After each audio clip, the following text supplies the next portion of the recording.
Sudanese military chief Gen.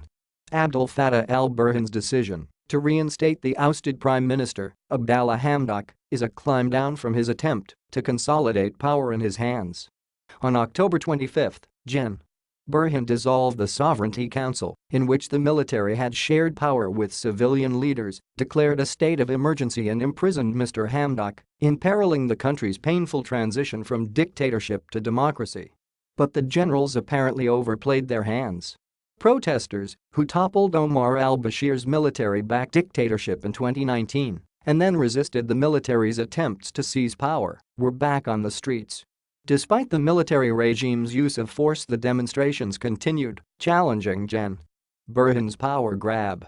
He also came under heavy international pressure, especially from the US, which had removed Sudan from the list of terror-sponsoring countries last year. The Biden administration froze aid worth $700 million after the coup and made it clear to the generals that any improvement in ties would be linked to the reinstating of Mr. Hamdok. Gen. Burhan finally decided to reinstate him and release all political prisoners arrested after the coup. He also said the military would support the country's transition into democracy and elections, scheduled for July 2023. While the deal points to the limits of the military, it does not necessarily mean that the transition will be smooth. Ever since Mr. Bashir was forced out of power, the military has been reluctant to share power with the civilian leadership.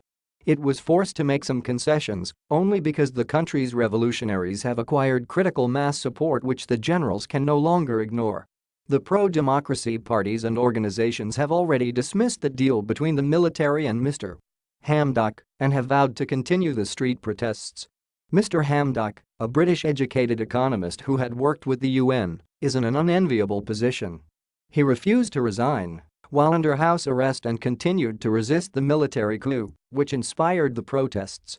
But his decision to reach a deal with the generals has turned at least sections of the protesters against him.